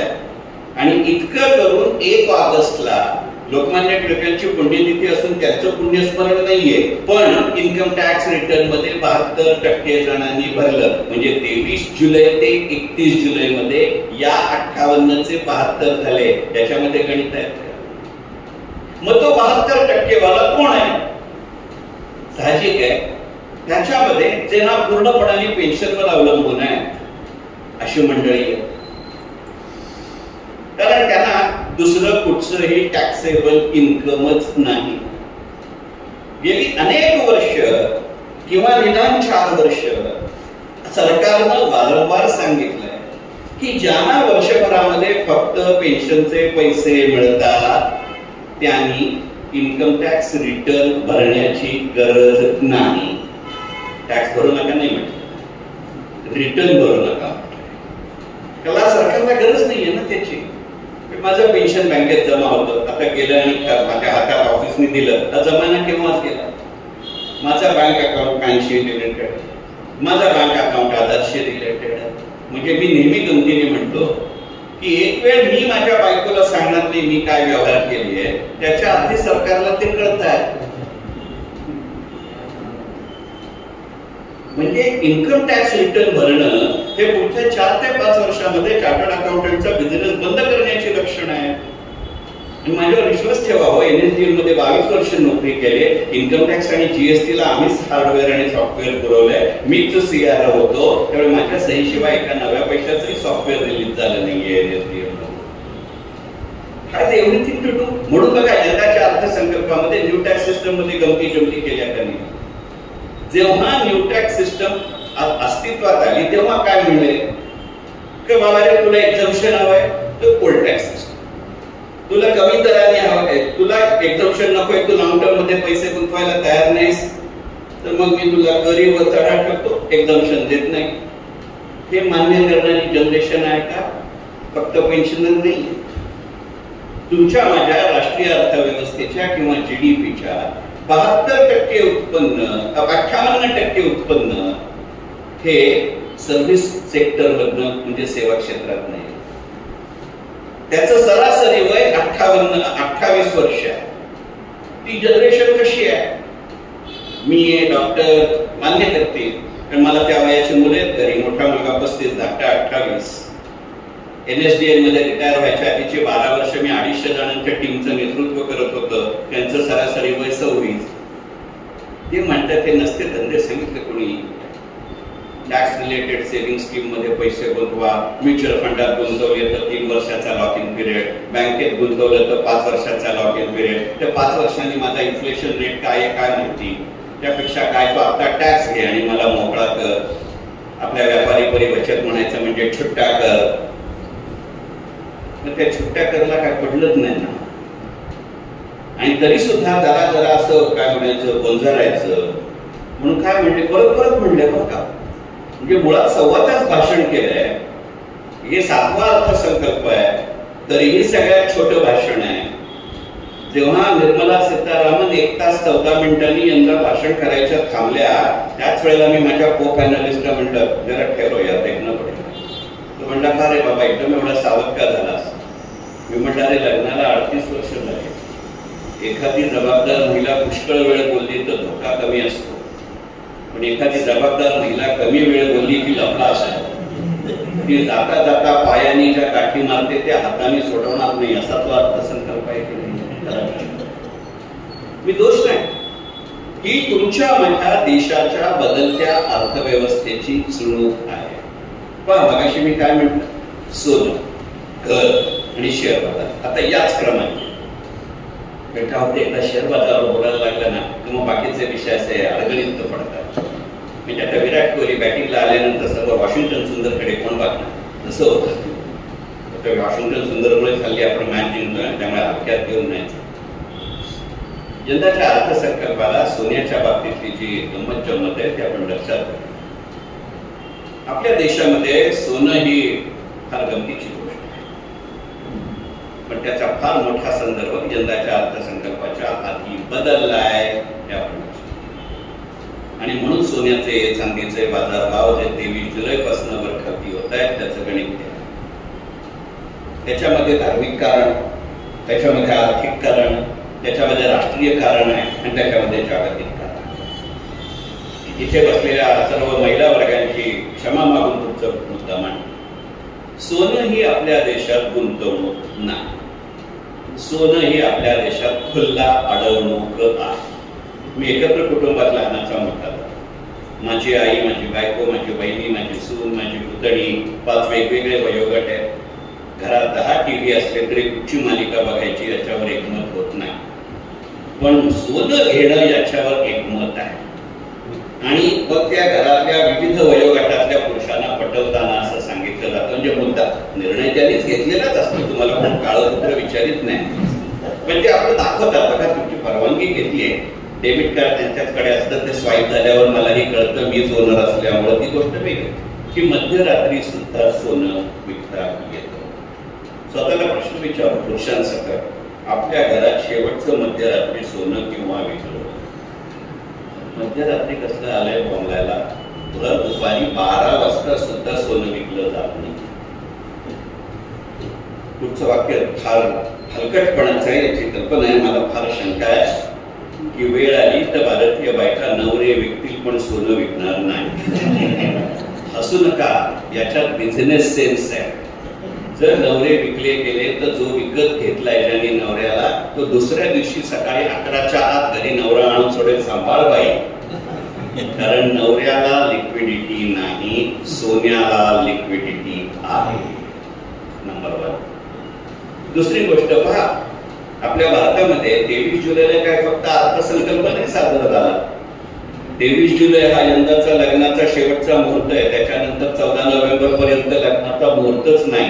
त्यामुळे रिटेल बाईंग ऑफ गोल्ड नाही. Is it a reason by gold prices are coming down? तिसरा मुद्दा, 4 जूनला लोकसभेच्या निवडणुकांचे काय निकाल लागले. 6 जूनला सरकारनं शपथविधी झाला. 9 जूनला सरकारनं आणि रिझर्व्ह बँकेनं जाहीर केलं, योगायोग अडवून आणायचे असतात, घडलेले नसतात, की माझं जे पहिलं नाव आहे त्या नावाचे आपल्या देशाचे पंतप्रधान होते, यशवंत सिन्हा नावाचा मनुष्य अर्थमंत्री होता. त्यांनी आपल्याकडचं सोनं बँक ऑफ इंग्लंडकडे गहाण ठेवलं होतं. त्यातलं 100 टन सोनं आपण या दिवशी परत आणलं. त्या गहाणाचे सगळे पैसे आपले देऊन झाले. यंदा एक नवा पैसाही न देता 100 टन सोनं माझ्या रिझर्व्ह बँकेकडे आहे. सप्लाय अचानक वाढल्यानंतर तुम्ही सगळे व्यावसायिक आहात, तुम्ही पगारदार आहे. सप्लाय प्रचंड वाढला, मागणी वाढत नाहीये, बाजारभावांचं काय होईल आपल्याला याची किंमत कळत नाही. पण मी ज्या दिवशी एक देश म्हणून, एक राष्ट्रीय अर्थव्यवस्था म्हणून सोनं विकत घेतो, त्याच्या 3ऱ्या दिवशी मी फक्त 100 टनच सोनं परत आणलंय. चीननं 108 टन सोनं खरेदी केलं. बघा, मी एक नवा पैसा दिलेला नाही आता अर्थव्यवस्था म्हणून. मी सोनं फक्त आणलंय. जे they are holding in their locker, now I have taken it back. काय तो कर्ज व्याज मी आधीच भरलंय. मी गमतीने म्हणतो डिमरेज सुद्धा सोन्याचं द्यावं नाही लागलं मला, आता अशी स्थिती आहे. याचा अर्थ येणाऱ्या काळामध्ये सरकारनं आजपर्यंत इश्यू केलेले सॉव्हरेन गोल्ड बॉन्ड्स रद्द होणार का याचा विचार करा. टॅक्स अकाउंटंट, चार्टर्ड अकाउंटंट कामाला. कारण मला गोल्ड बॉन्डचा संपूर्ण फायदा कधी मिळतो इन्व्हेस्टर म्हणून, मी जर त्याचा संपूर्ण टर्म होल्ड केली असेल तर. This may be the reason why long term capital gain tax may gate reduced along with the indexation. आता घराकडे, हे घर एका रात्रीत नाही करणार. इंडेक्सेशन मधलं राजकीय कारण पाहिजे, इंडेक्सेशन मधलं आर्थिक कारण, रिअल इस्टेट मधलं आर्थिक कारण आणि मग शेअर मार्केट. इथे बघा 3-4 सुदैवानी वेगवेगळ्या पिढ्यातली माणसं बसतात आणि हे काळाच्या ओघात होत आहेत, पण आता ते ऍक्सेंच्युएट. माझं भारतीय अर्थकारण पुस्तक आहे मागे, कमर्शियल ब्रेक मध्ये घेतल्याबद्दल माफ करा. त्याच्यामध्ये एक मुद्दा आणि तो मुद्दा माझ्या आधीच्याही पुस्तकात होता आणि म्हणून एका वेगळ्या संदर्भात मनमोहन सिंगांनी 8.5 तास मला चर्चेला बोलावलं आणि चर्चा होती, तेही बोलत होते, मी एकटा नव्हतो. आपल्याकडे जसं सोनं विकत घेतात, विकत नाही, तसं आपल्याकडे घर कुठेही जा विकत घेतात. आपल्याकडे घर विकत कितीही छोटं असेल तर मोठं घर घेतो टप्प्यावर, पण म्हणतो नको राहू दे, मुलाला उपयोग होईल, नको राहू दे, नातवाला उपयोग होईल. ते मुलगा नातू माझ्याबरोबर राहणार आहे की नाही, किंवा त्याला माझं घर पडणार आहे की नाही, असे विचार आपल्या मनामध्येही येतात. आपलं अपब्रिंगिंग आहे, मी नावं नाही ठेवत. पण काळाच्या ओघामध्ये आपण घर विकत घ्यायची, इंडेक्सेशन त्याच्यासाठी असतं. काळाच्या ओघामध्ये आपण वेगवेगळ्या टप्प्यांवरती समाज म्हणून, राष्ट्रीय अर्थव्यवस्था म्हणून घर विकत घ्यायची. आज माझं वय वर्ष 65. माझे वडील जर हयात असते तर साहजिक निदान 100 किंवा त्याच्या पुढच्या वयाचं. त्या पिढीची जी माणसं आहेत त्यांनी त्यांच्या आयुष्यातलं पहिलं घर केव्हा विकत घेतलं याचा विचार. जो मध्यमवर्गीय मराठी माणूसच नव्हे, मध्यमवर्गीय भारतीय माणूस. कारण मी मगाशी म्हटलं तसं, माझ्या NPSच्या काळामध्ये मी आपल्या देशातल्या प्रत्येक राज्यात 10 वर्षात किमान 100 वेळा गेलोय आणि आपल्या देशातल्या सगळ्या राज्यातले मिळून किमान 92% जिल्हे मी इंच पायी फिरतो. त्याच्यावरचं ऑब्झर्वेशन बघा. सगळीकडच्या संपूर्ण भारतातल्या त्या वयोगटातल्या मध्यमवर्गीय भारतीय माणसांनी बहुतांश वेळेला रिटायर झालेल्या पैशातनं त्याचं पहिलं घर घेतलंय. त्यामुळे भाषा बदलेल पण नावाचा अर्थ बदलत नाही. त्या सगळ्या बंगल्यांची नावं इच्छापूर्ती, तपस्या, समाधान, फलश्रुती अशी आहेत. मी असत नाही, मी कृतज्ञ आहे त्या पिढीची. पण त्याची इकॉनॉमिक रियालिटी आपण लक्षात घेऊया. ज्या वेळेला त्यांचं इन्कम अर्निंग सायकल सुरू होतं तेव्हा त्यांनी कॅपिटल इन्व्हेस्टमेंट केलेली नाही. कारण आपण सोनं विकत नाही, घर विकत नाही, मॉर्गेज होत नाही विचारा बँकांना. आपल्या देशाच्या स्वतंत्र भारताच्या आर्थिक इतिहासात 16 वेळा लो मॉर्गेज आणि होम मॉर्गेजची प्रोव्हिजन आहे. 16 वेळा. मोदी सरकार 16 वेळा नव्हतं. म्हणजे केव्हापासून होतंय? आपल्यापैकी किती जणांनी होम मॉर्गेज केलं? कुणी केलं? आपल्या डोक्यातच आहे लागलंय का सोनं विकायचं की घर मॉर्गेज करायचं? पण त्या पिढीचं इन्कम अर्निंग सायकल इंटॅक्ट असेस्तोवर त्यांनी कॅपिटल इन्व्हेस्टमेंट केलेली नाही. त्यामुळे त्यांची संपूर्ण आयुष्यभर लिक्विडिटी इंटॅक्ट होती. म्हणून त्या पिढीनं महागाई आणि इंटरेस्ट दराची चर्चा केली नाही. माझी पिढी वयवर्ष 65. आम्ही पहिलं घर केव्हा घेतलं? 40, 45. कारण माझ्या वडिलांच्या पिढीला खात्री होती की ते जिथे नोकरीला लागतील तिथनच रिटायर होतील. म्हणून त्या पिढीचं वर्णन केलं नोकरीला चिकटला. माझी पिढी नोकरीला चिकटली नाही, आम्ही जॉब बदलले. म्हणून माझ्या पिढीचं वर्णन केलं नोकरीला लागला. आता जी 58% GDP देते, वय वर्ष 28 आणि खालची, ती पिढी नोकरीला चिकटतही नाही, ती पिढी नोकरीला लागतही नाही. वो आजकल यहाँ सर्व्हिस करते हैं आणि तो कल यस्टरडे असतो, टुमारो नसतो. माझे दोन्ही मुलगे आणि माझे 250 सहकारी यांच्या ऑब्झर्वेशन मधून लक्षात आलेली गोष्ट अशी की ती पिढी 60व्या वर्षी पहिलं घर घेत नाही, 45व्या वर्षी पहिलं घर घेत नाही, एंगेजमेंटच्या वेळेला फ्लॅट बुक करतं आणि लग्नाच्या वेळेला फ्लॅट आणि स्पाउस प्रपोर्शन एकत्र घेतं. इन्कम टेबल कमी, लिक्विडिटी झिरो, कॅपिटल इन्व्हेस्टमेंट पहिल्यांदा. इंडेक्सेशन लागेल की नाही? त्याचा कॅपिटल मार्केटवर परिणाम होईल की नाही? आता असे अनेक मुद्दे तुम्हाला माझ्या पुस्तकात. शेअर बाजाराविषयी बोलताना मोकळेपणाने सांगतो. त्यांनी उल्लेख केला तो गुंतवणूक पंचायतन आणि मार्केट मेकर म्हणजे 2 हुकमी पुस्तक आहे. एकाची 15वी आवृत्ती चालू आहे, 16वी पुढच्या आठवड्यात येईल. फक्त 15 आणि 16 तो रिप्रिंट आहे, कारण मला वेळ नाही झाला. अदरवाईज म्हणजे आधीच्या सगळ्या अपडेटेड होत्या. गुंतवणूक पंचायतांमध्ये Warren Buffett, George Soros, Peter Lynch, Benjamin Graham, John Templeton या 5 जगप्रसिद्ध गुंतवणूकदारांच्या गुंतवणूक शैलींचा विचार आहे. त्याची भारतीय उदाहरण आहे. मार्केट मेकरमध्ये फंडामेंटली नाही, टेक्निकली नाही, पण मार्केट कसं सिग्नल देतं आणि त्याचा कसा उपयोग करून घेता येतो त्याची उदाहरणं आहेत. माझ्या आजच्या शेअर बाजाराच्या विवेचनाबद्दल मध्ये मार्केट मेकरच्या स्टाईलनी या बजेटनं आपल्याला दिलेले सिग्नल सांगतो आणि आपली रजा करतो. का तुम्ही शांतपणाने ऐकत असलात तरी तुमचा पेशन्स वरती एंजल टॅक्स लावायचा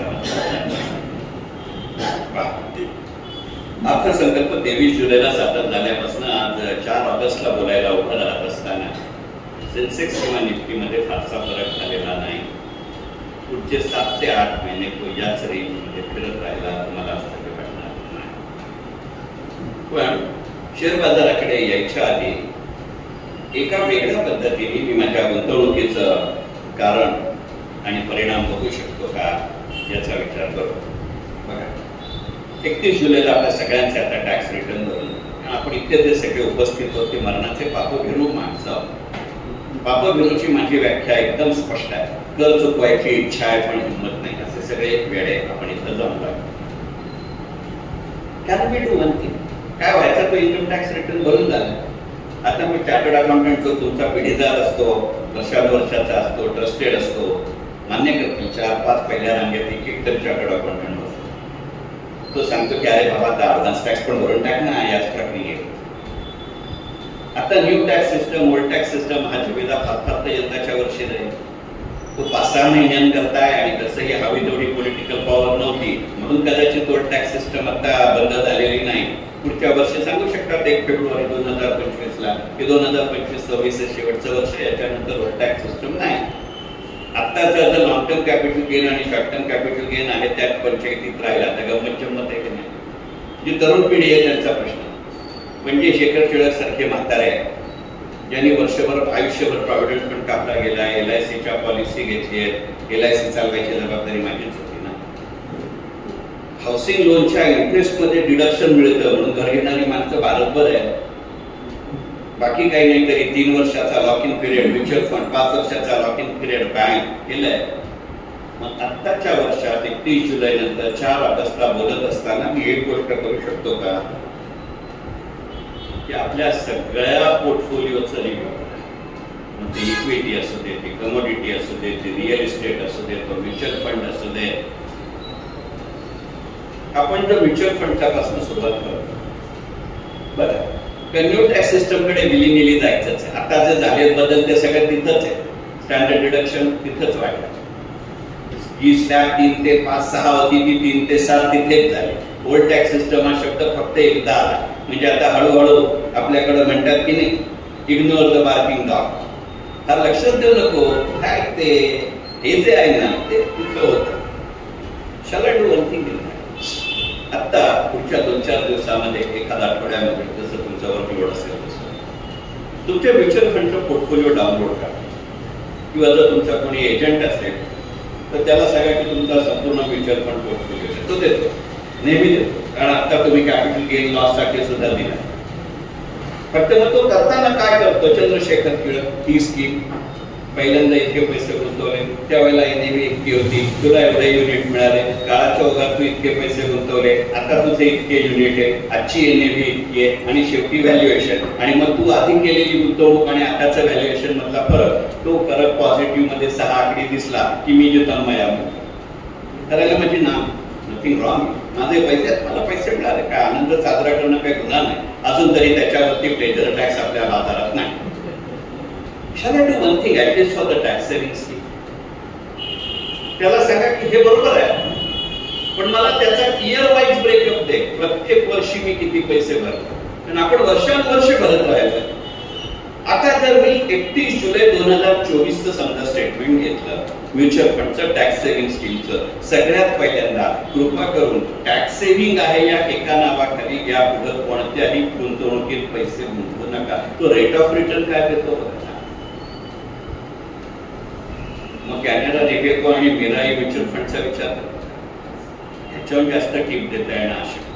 कारण मग माझा अर्थसंकल्प वेगळा हव्याच असतील तर मी ऑगस्ट महिन्यात 7 ऑनलाईन पेड इन्व्हेस्टमेंट सेशन घेणार आहे. या जरूर यात 60 जण कमीत कमी असतात, 7-8 देशात असतात ना, पैसे मिळत असावे गमतीचा भाग सोड. शॅल आय डू वन की तो जेव्हा मला या टॅक्स सेव्हिंग स्कीमचे पैसे देईल, ब्रेकअप देईल, तर 31 जुलै 2021च्या आत मी जे जे पैसे टॅक्स सेव्हिंग किंवा इतर फंड मध्ये गुंतवले त्या सगळ्यांचा लॉक इन पिरियड आता संपला. ती जर रक्कम कमी असेल, 5 डिजिट असेल, 4 डिजिट असेल, लमसम मध्ये विड्रॉ करा. आता लागणार आहे तो लॉंग टर्मच लागणार. जे पैसे तुमच्या हातात येतील त्याच पैशातनं यंदाची टॅक्स सेव्हिंग स्कीम मधले पैसे गुंतवले तर you are not spending any money from your pocket but you are complying with tax liability.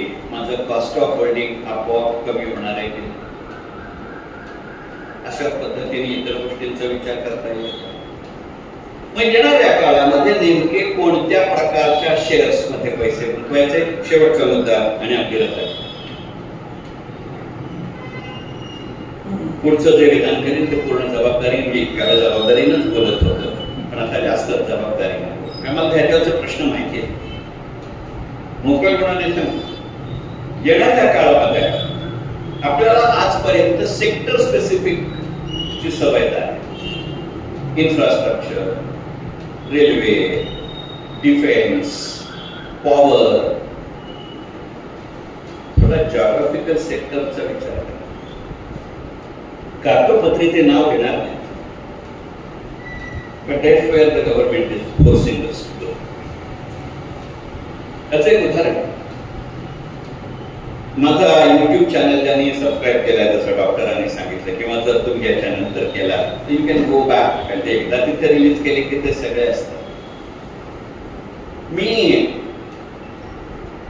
साधारणपणे ऑक्टोबर 2023 पासून सांगतो की REC, NTPC आणि BHEL हे शेअर घ्या. त्यामुळे ज्या दिवशी किंवा ज्या वेळेला निर्मला सीतारामन यंदाच्या अर्थसंकल्पीय भाषणामध्ये म्हणाल्या की NTPC, BHEL हे एकत्र येऊन अल्टरनेट एनर्जी सोर्ससाठी पैसे गुंतवतील. मोकळेपणाने सांगतो, मी स्टुडिओत होतो त्यामुळे माझा मोबाईल बंद होता, ऑन केला तेव्हा निदान 900 मेसेजेस होते. तुला कोणी येऊन सांगितलं? म्हटलं मला एकी मूस मधलं म्हणायचं झालं तर that favourable which Hunter gold. असं नाही. थोडी बॅकग्राऊंड सांगतो जे तुमच्या लक्षात. माफ करा, आत्मस्मृती करतो. माझं बाहेर काश्मीर म्हणून पुस्तक आहे. मी काश्मीरचा इंच बाईक फिरलोय आणि तिथल्या चांगल्या कामामुळे कदाचित बाकीच्या ठिकाणी मात्याचा त्रास झाला. काश्मीरमध्ये आर्टिकल 370 गेल्यानंतरची परिस्थिती बदलली. जे मगाशी मी जसं म्हणले की सोन्याचा आपण विचार केला नाही, पण ज्या वेळेला मी 4 जूनला बातमी वाचली, सरकारचे निवडून झालं होतं, फक्त शपथविधी व्हायचा होता की REC has sold. REC he company तुम्हाला माहिती आहे, रुरल इलेक्ट्रिफिकेशन कॉर्पोरेशन. त्याच्या नावात इलेक्ट्रिसिटी आहे, एका नव्या पैशाची इलेक्ट्रिसिटी बनवत. संपूर्ण एनर्जी सेक्टरचं जे फायनान्स कोऑर्डिनेशन आहे ते REC करतात. म्हणजे जसं आपल्याकडे IRFC आहे, ते रेल्वे मधलं एक नावा दगडधोंडे माती डबा बनवीत, पण रेल्वे सेक्टरला लागणारा सगळा पैसा ते रेज करतात. तसं REC करतात. REC न 6 जून ते 23 जुलै या काळामध्ये जवळजवळ 11,000 कोटी रुपयांचे बॉन्ड जपानी कंपनीला विकले. ही पब्लिक बातमी आहे, सगळ्या पेपरमध्ये आली आहे. पण इथे इतका असून माझा अँटेना वरती नसता येत. त्या RECनी ग्रीन एनर्जी नावाच्या जपानी कंपनीला 11,000 कोटीचे बॉन्ड विकले. म्हणजे बॉन्ड त्यांचे, पैसे त्यांचे. ते 11,000च्या 11,000 त्यांनी जम्मू मध्ये, म्हणजे काश्मीर खोरं, जम्मू आणि लेह लडाख, तरी 3 केंद्रशासित प्रदेश आहेत. म्हणजे यांच्या 9 कंपन्या आहेत. एनर्जीची वेगळी, प्रोडक्शनची वेगळी, ट्रान्समिशनची वेगळी, डिस्ट्रीब्युशनची वेगळी. त्यांना सांगितलं स्टार्ट प्रोड्यूस. थर्मल पॉवर चालेल, हायडल पॉवर चालेल, सोलार पॉवर चालेल, अनकन्व्हेन्शनल चालेल, कन्व्हेन्शनल चालेल. ते म्हणणे आमच्याकडे इन्फ्रास्ट्रक्चर नाही. असावं नसावं त्या राजकीय मुद्द्यात जात नाही. पुढच्या या वर्षाच्या व्याख्यानमालेत काश्मीर या विषयावर बोललात तर याच्यावर बोलून ह्याला गळ्यात पडणं म्हणतात, तर त्याच्यावर टॅक्स नाहीये. त्या RECने असं सांगितलं, ठीक आहे, आम्ही NTPC आणि BHEL ला हे कॉन्ट्रॅक्ट देतो आणि ते स्टार्ट. याचे केंद्र उधमपूर आणि बारामुल्ला आहेत. आता लक्षात आलं, 4 जून ते 22 जुलै मध्ये उधमपूर आणि बारामुल्ला मध्ये 12 वेळेला का दहशतवादी हल्ले झाले. Is it going to be a pain? Yes, it has to. बाजार एकावर खालीवर खाली झाला. 300 रुपयाचा NTPC एका दिवसात 4 आणि 9 रुपयांना वाढतो, एवढी त्याची कॅपॅसिटी आहे. Is it not going to be a good meal? मग मला जो फिक्स्ड इन्कम वरती अवलंबून आहे म्हणून मी बाजारात येत होतो, आता त्याच्यावर short term capital gain, long term capital gain वाढतोय. त्याच्याऐवजी अशा डिव्हिडंड पेइंग कंपन्यांमध्ये मी पैसे गुंतवले तर यंदाच्या अर्थसंकल्पात डिव्हिडंड टॅक्स मध्ये एका नव्या पैशाचाही फरक झालेला नाही. आणि असंच क्षेत्र डिफेन्स देखील. तर 3 महत्वाच्या गोष्टी. त्यामुळे दिसायला अर्थसंकल्प आता आला, हे सगळी गणित लक्षात घ्यावी लागतात. मार्च 2020 मध्ये आपल्या पंतप्रधानांनी राष्ट्राला उद्देशून भाषण केलं आणि आपल्याकडे लॉकडाऊन लागला. त्याच्यामध्ये आत्मनिर्भर नावाची एक गोष्ट. ते आत्मनिर्भर नेमकं काय आहे हे सांगण्यासाठी त्यावेळेच्या आणि आजच्याही अर्थमंत्री निर्मला सीतारामन यांनी 21 ते 25 मार्च 2020 मध्ये दररोज दुपारी 4 वाजता 90 मिनिटांची प्रेस कॉन्फरन्स घेतली. फिनान्स मिनिस्टरच्या वेबसाईटवर ऍड व्हर्बेटिम म्हणजे शब्दाच्या आधी उपलब्ध आहे. 4थ्या दिवशी मिनिट नंबर 76 ते मिनिट नंबर 81 या 5 मिनिटांमध्ये डिफेन्सशी रिलेटेड 2 घोषणा झाल्या. बघा माझ्या हातात कागद नाहीये, मागे पॉवर पॉइंट नाहीये, पण ते वो मेरे जहन का हिस्सा था. That change the defence market नाही आणि डिफेन्स मुताबिक पॉइंट मी अगदी मोकळेपणाने सांगतो. आणि म्हणून मी 2020 पासून माझ्या पेट ट्रेनिंग प्रोग्राम करतो. काय असतील नसतील ते पैसे डिफेन्स मध्ये घाला आणि लोकांना फक्त 7.5% रिटर्न मिळाला या आत्मविश्वासाने सांग. काय म्हणल्या अर्थमंत्री? ते असं म्हणल्या की येत्या 5 वर्षात 2020 ला म्हणजे येत्या 5 वर्षात भारत सरकारला लागणार एकूण संरक्षण विषयक वस्तू आणि उत्पादन सेवांच्या किमान 75%, मराठीत सांगायचं म्हणजे मिनिमम 75% हे भारतातच होईल. पुढची घोषणा मिनिट नंबर 80 ला की आता यापुढे 18,000 कोटी रुपयापर्यंतच्या एका डिफेन्सच्या टेंडरचा वस्तू फक्त भारतीय कंपन्याच पुरवू शकतात. आणि हे लक्षात ठेवायचं कारण अगदी मोकळेपणाने सांगतो. यंदाचा अर्थसंकल्प 23 जुलैला 23 जुलै ही लोकमान्य टिळकांची जन्मतिथी आहे आणि ह्या ज्या दोन्ही मागण्या आहेत ना या 1891च्या नागपूर काँग्रेसमध्ये लोकमान्य टिळकांनी केले. शेवटी माझंही आडनाव टिळक आहे. मस्करीचा भाग जाऊ द्या. गेल्या 5 वर्षात BEL, BDL, HAL, मॅकडॉक, Paras defence, Tata motors, Tata steel, Tata power, Eicher, Ashok Leyland, Bharat forge यांचं काय झालं बघा. मी गमतीने म्हणतो की 2022 आणि 2023 मध्ये 2 महत्वाची साम्य आहेत. दरवर्षी आपल्याकडं या दोन्ही वर्षी दर महिन्याला आपल्याकडे पाऊस पडला. कदाचित सरकारनं रेड अलर्ट न दिल्यामुळे जास्त पडला. आणि या दोनही वर्षी BEL न आपल्याला निदान 3 महिन्यांनी एकदा डिव्हिडंड दिला. स्प्लिट ऑफ फेस व्हॅल्यू केल्यानंतरही त्याचं शेअर ॲप्रिसिएशन बघा. इतकंच आहे.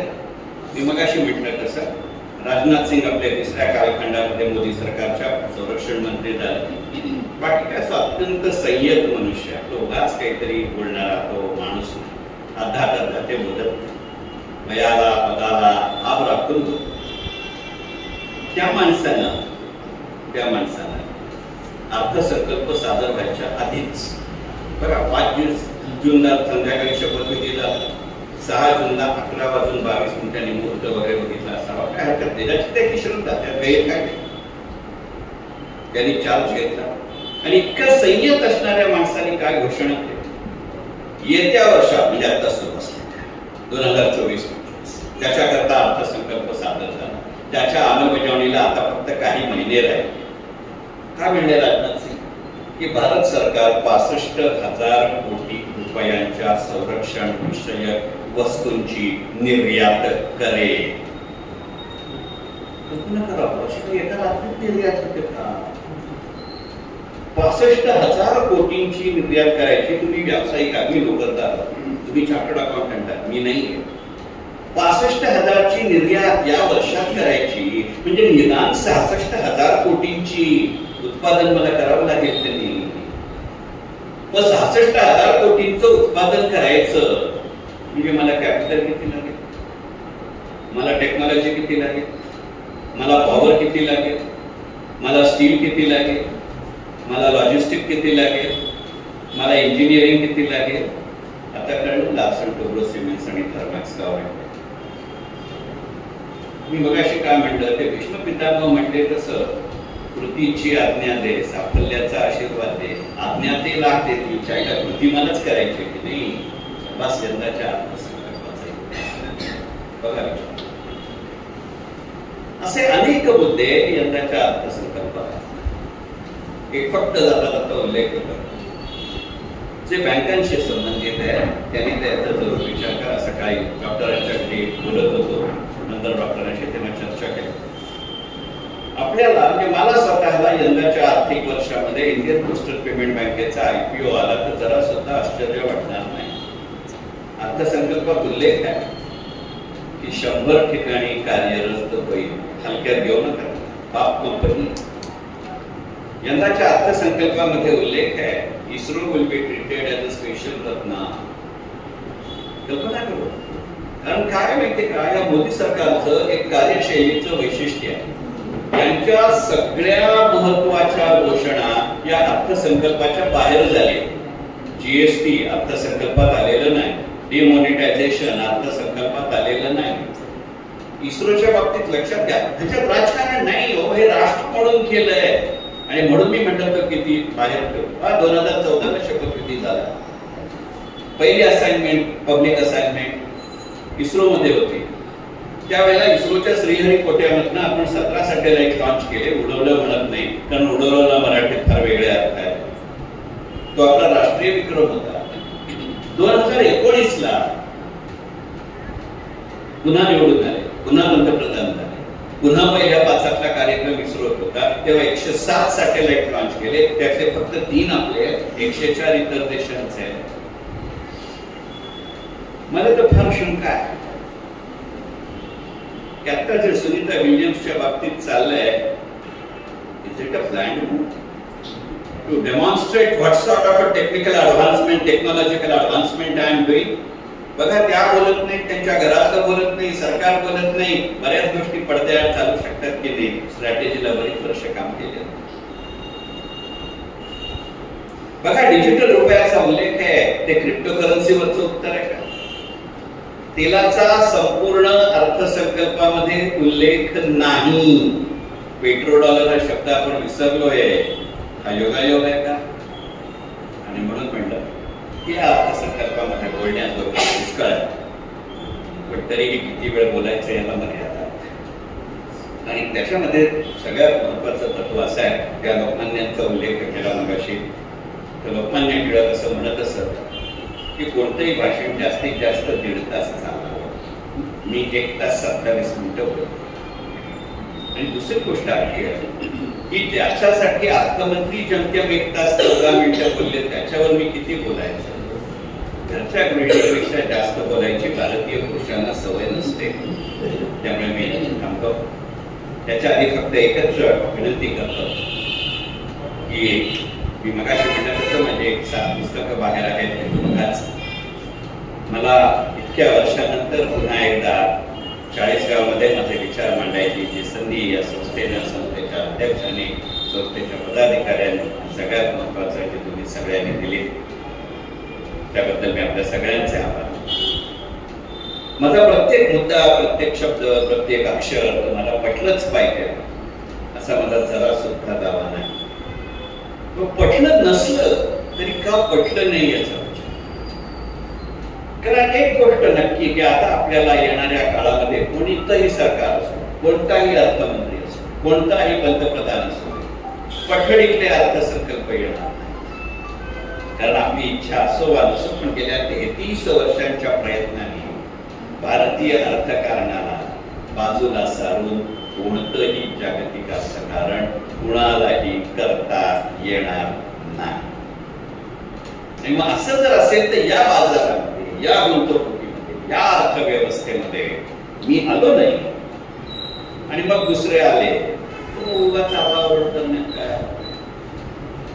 यंदाच्या अर्थसंकल्पाला असलेली सगळ्यात महत्वाची पार्श्वभूमी ही भारतीय कर्जरोख्यांचा 28 जून 2024 पासून जेपी मॉर्गनच्या ग्लोबल बॉन्ड इंडेक्स मध्ये झालेला समावेश केला. जाणीवपूर्वक तो मुद्दा घेतला नाही. त्या मुद्द्यात आपण गेलो असतो तर आणखी वेगळे विषय त्याला फाटे फुटले असते.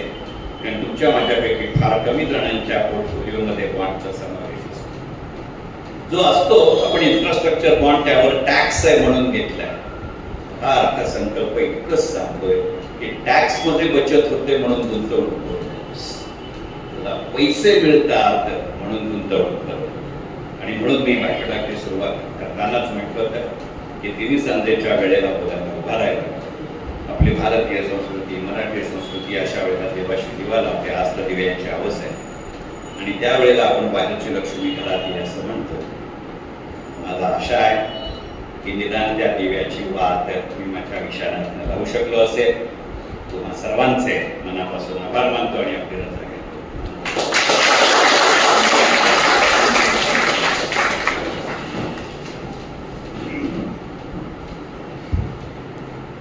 धन्यवाद सर.